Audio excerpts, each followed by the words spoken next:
Salud. Arriba, abajo, al centro y para adentro.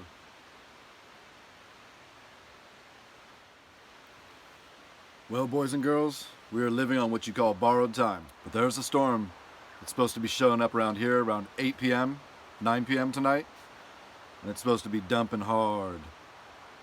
So, the calm before the storm, literally. Got all my food rations, so I'm ready to go. Plenty of PBR. That's really how I time everything. Once the PBR runs out, time to go.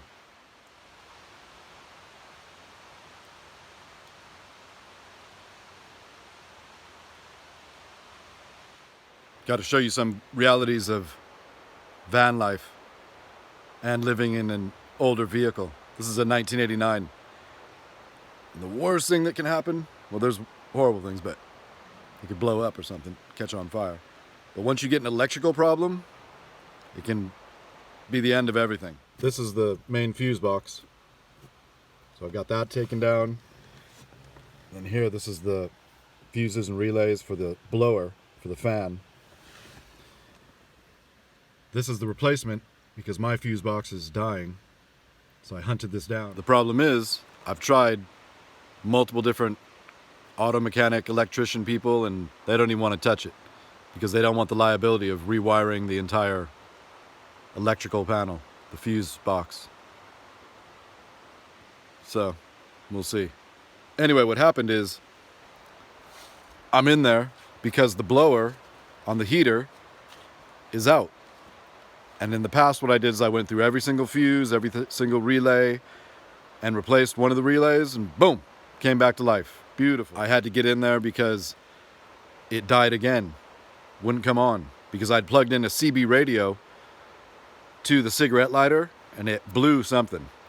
It was the wrong ampage on the connector or voltage, and anyway, blower's out again. And that blower is important because that's my heat. I've got to get it fixed. So I'm in there playing around with it again, and the old tricks didn't work this time. So I put it all back together, and then I'm on this road. You know, these are just service forest roads, logging roads. And there's big craters and dumps, and you try and avoid them. You know, it's like Frogger. You're like, doot, doot, doot, doot, doot, doot. So it's fun. But I hit one, and boom. That entire fuse box, didn't like that. All the power, gone. Dead.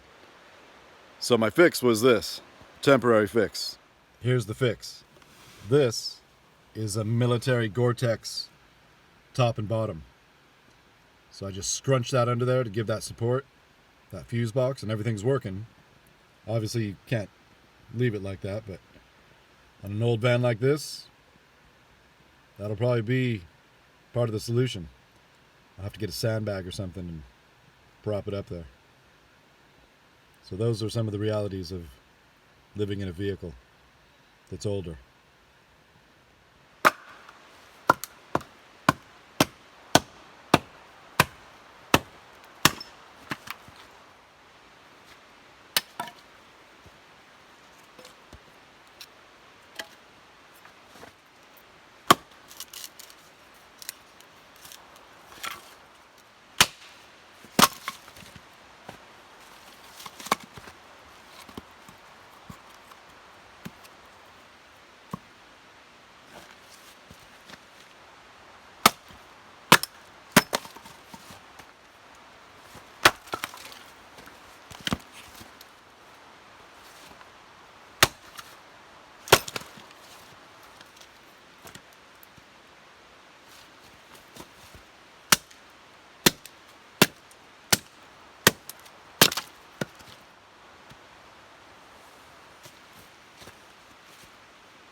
Naughty wood, naughty wood.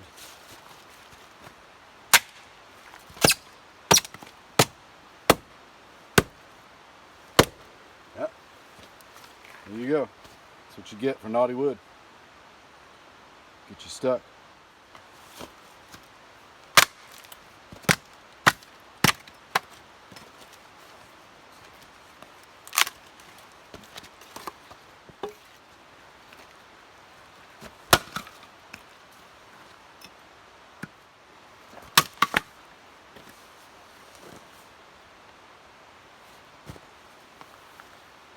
You see me bucking up this wood out here.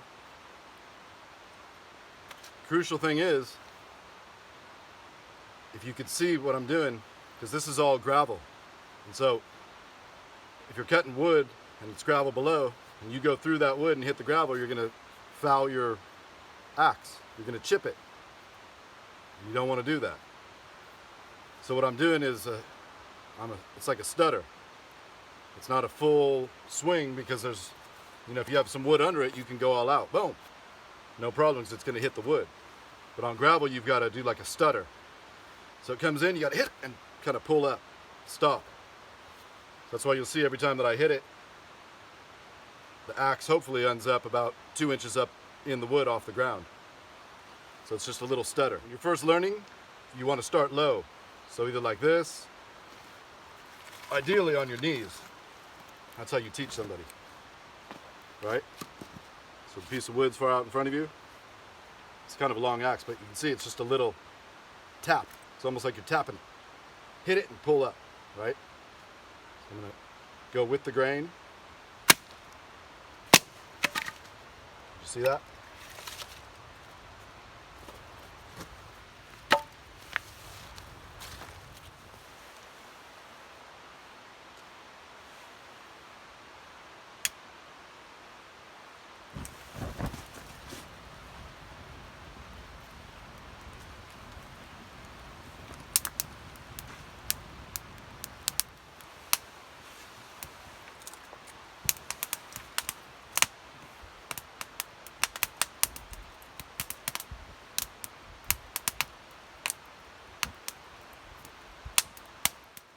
Got my bedding all ready to go. The rain's coming down and just about ready to get into my super warm military sleeping bag with my down blankets. Crawl into the cocoon. Beautiful.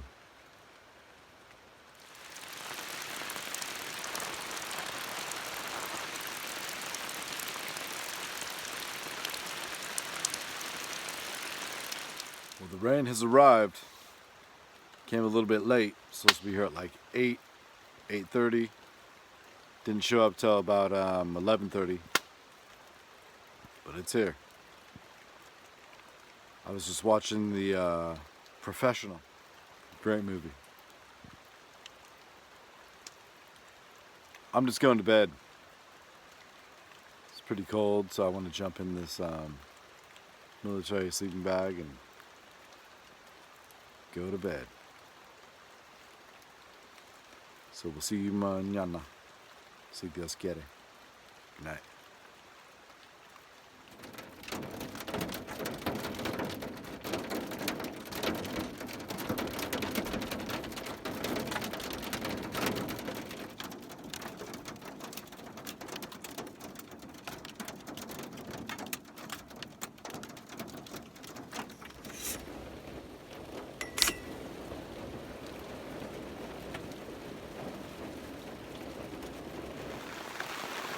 Well, the storm showed up and winds.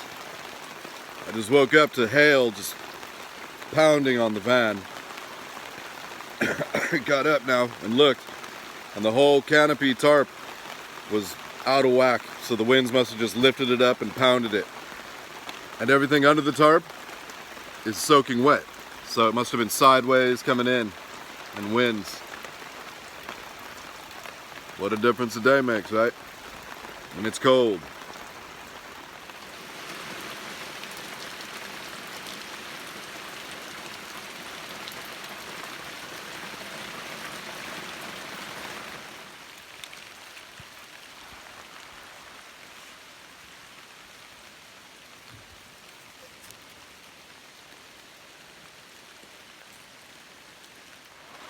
Unfortunately, we're in that spot that's just between snow and rain.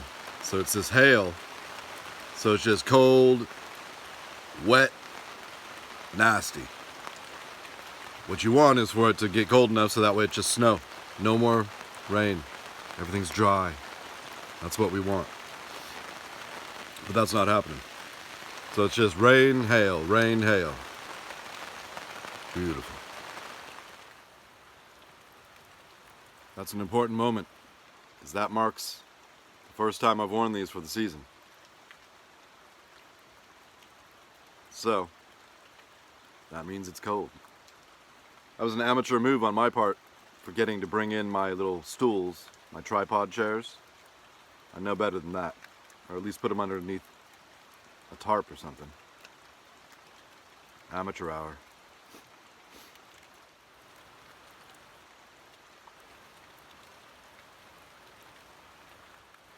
This is when you wish you would have taken advantage of the warmer, drier weather. Buck up more wood. Get more stuff prepared. Now you got to do the same thing, but, you know, cold and wet. It's just how it goes, man. This is the fire pit here at this campsite. Last night I came out here and dug these out. So I'm going to chainsaw those up.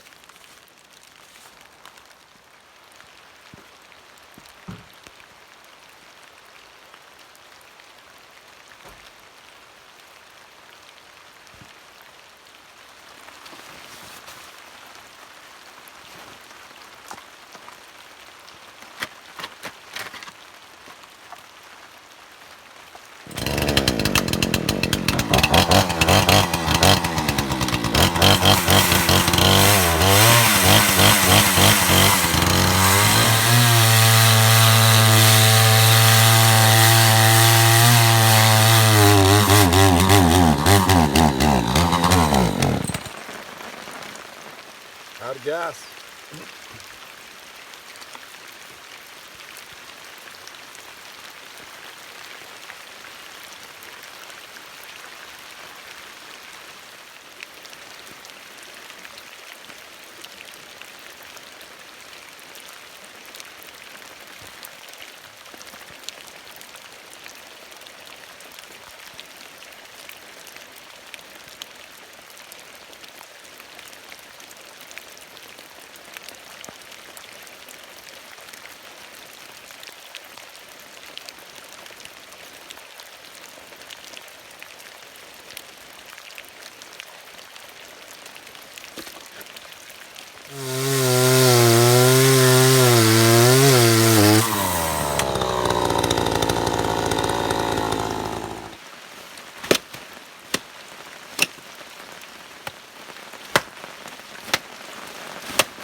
Gotta go hunt for twigs.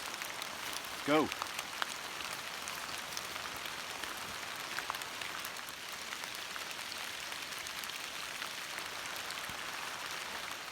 What we're looking for here are things that have fallen, that are up off the ground, right? See that guy? Up off the ground? That means it's getting convection. The air is drying it out. Even though it's wet and cold out here. Beautiful.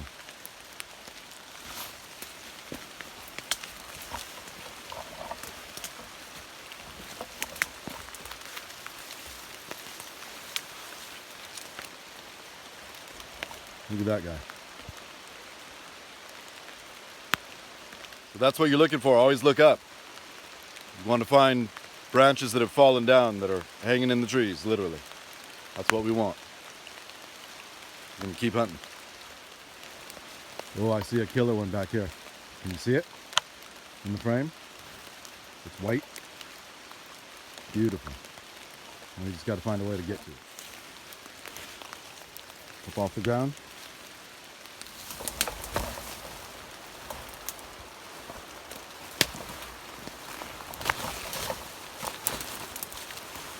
This thing's probably 20 feet long.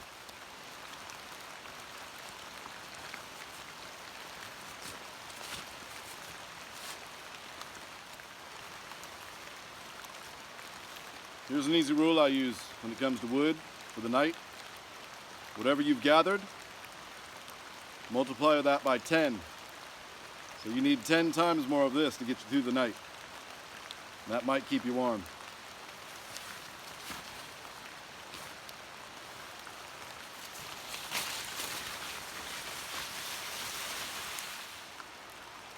The reason I use wool and rely on it so heavily is because even when it's soaking wet, like these wool gloves, 100% wool, are soaking wet right now, totally warm. They retain 80% of their heating value even when soaking wet. Wool, it's the key. I always lay down logs, little logs on the fire.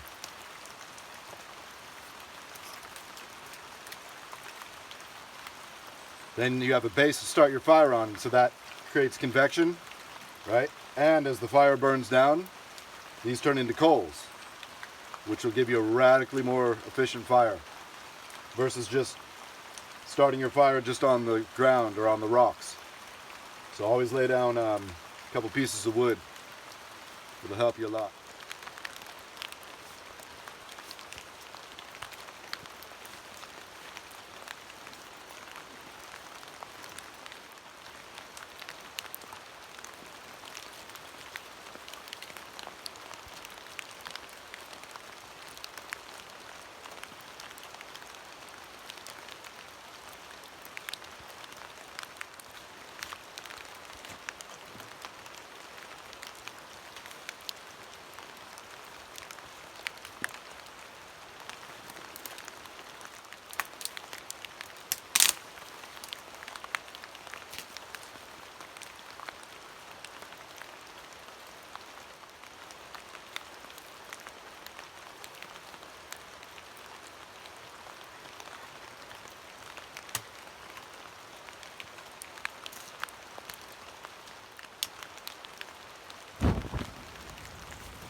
When you've got this wet, nasty wood, I always take the bark off. Right, it's just totally soaking wet, and it's more that the fire will have to burn through, right? And I just set them on top of the fire like that.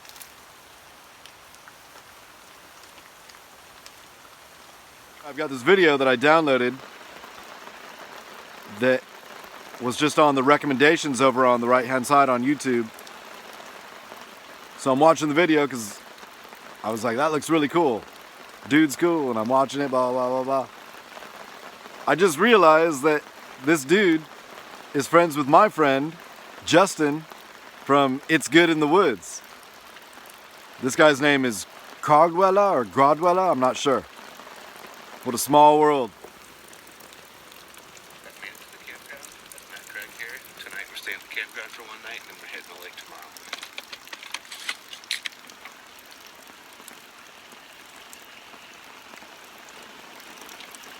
Oh my. It has begun.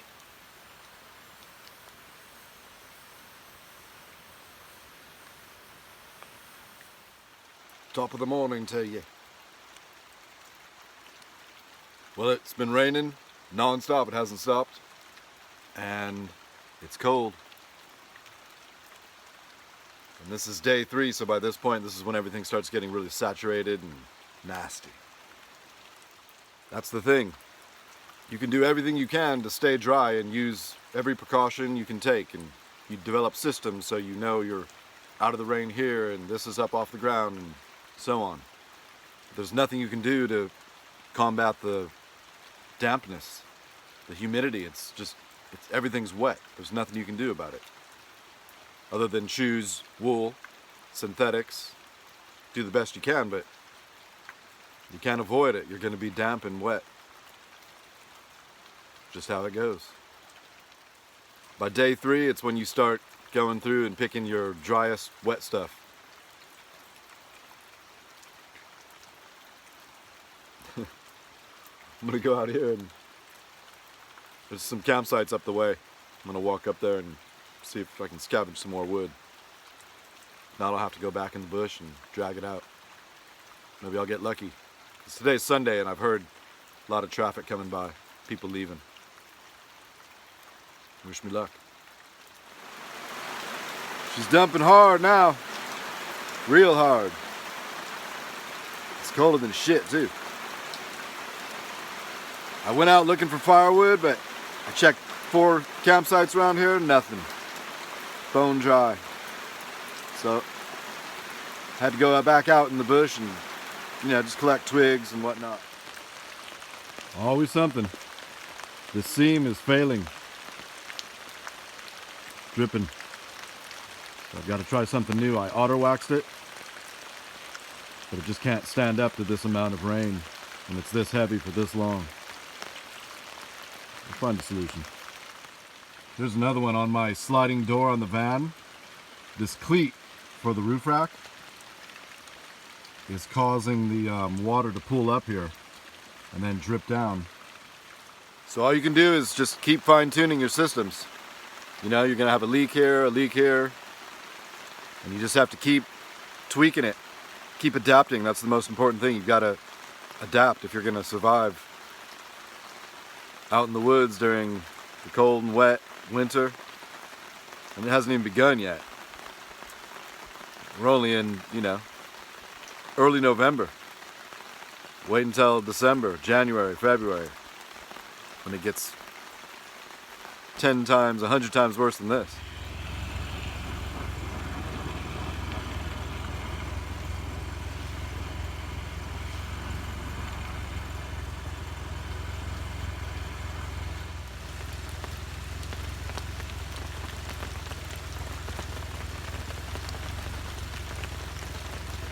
So it's so damp and horrible out here, freezing, that I went ahead and popped a road flare.